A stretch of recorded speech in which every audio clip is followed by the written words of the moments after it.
Hey, everybody, welcome to week 9 of the College of Business and Analytics class, Digital Marketing, that I teach here. This is my third semester teaching here, the wonderful class for the wonderful students that we have here at the College of Business and Analytics. This week, very interesting topic. So, digital marketing encompasses a lot of different areas and mediums. And so this week we're talking about podcasts and how podcast and live streaming kind of go together, are able to not only increase branding for your business, give you credibility, build that trust, but it's also different ways to do and utilize inbound marketing. So we have all these different avenues that the students are learning, and this applies to businesses and organizations. But how do you utilize podcasting or live streaming like this to make an impact? Well, first, we talk about it from the very first beginning day of class, your target audience.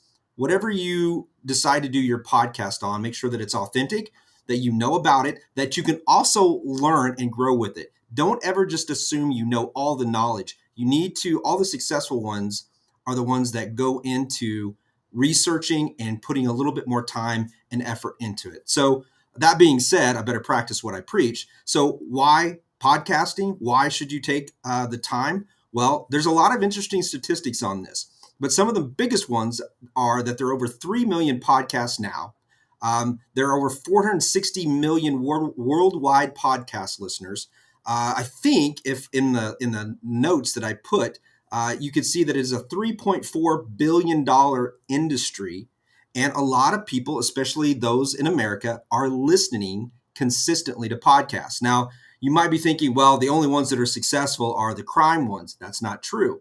The real successful podcasts, the audio ones, are on platforms that have consistent episodes. They have interesting themes. They have interesting guests. It was really cool because today is Thursday. Our class is Tuesdays and Thursdays. On Tuesdays, I challenged the students to come up with their own authentic podcast show that they could continue to grow with and that there would be an audience for.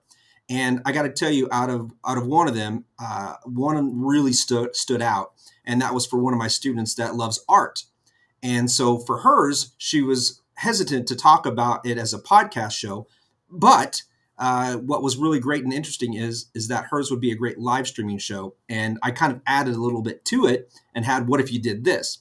Her concept was she loves art, loves to paint, and she would love to have guests on to talk about the styles in the painting. And I said, wouldn't it be great if you did a side-by-side and listeners wrote in and gave some ideas of what they wanted to see you both paint. And so you draw it out.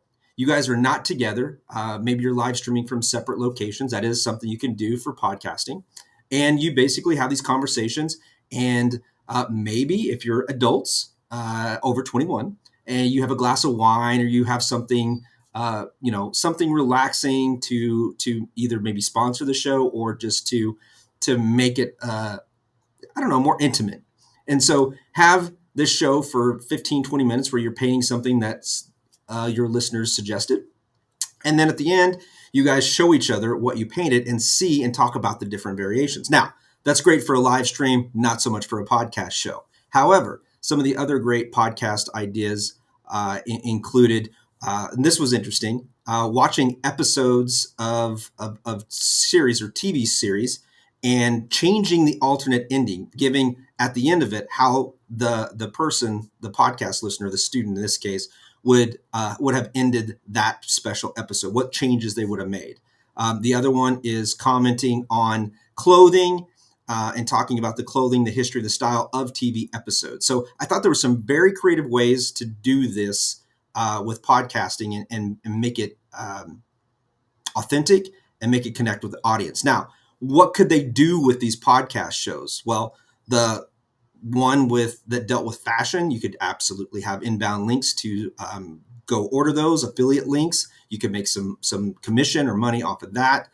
You could get sponsored, like for the live streaming one, for the art and wine drinking, and for the alternate endings, you could actually probably create a newsletter or sell merchandise of that sort through the podcast. One of the things I just wanted them to understand is that a podcast really isn't about themselves. It's about the content, connecting that with the audience, and finding ways that people can see it through your eyes in a unique and different way, right? So that's the key thing. And then the number one question is always, well, how do I monetize it? There's many different ways: by writing a book, selling a book, getting sponsorship, affiliate links, and then newsletters, driving people back to build a brand or to build a website. So there's many different ways that you can do it. Looking forward to today with a discussion with a podcaster to talk about how they're using it as well. And we'll see. So if you're interested, or someone in your family or a friend is interested in getting a degree at SIU in marketing or accounting at the College of Business and Analytics, or your MBA, please reach out to the little scrolling marquee right there with all the information, business.siu.edu. Love to have your students, your students, would love to have you, your kids, your grandkids, your nieces and nephews in my class and in the College of Business and Analytics. So reach out to us. Let us know what we can do. And as always, this week is homecoming. This week is homecoming, everybody. So as always, go Dogs.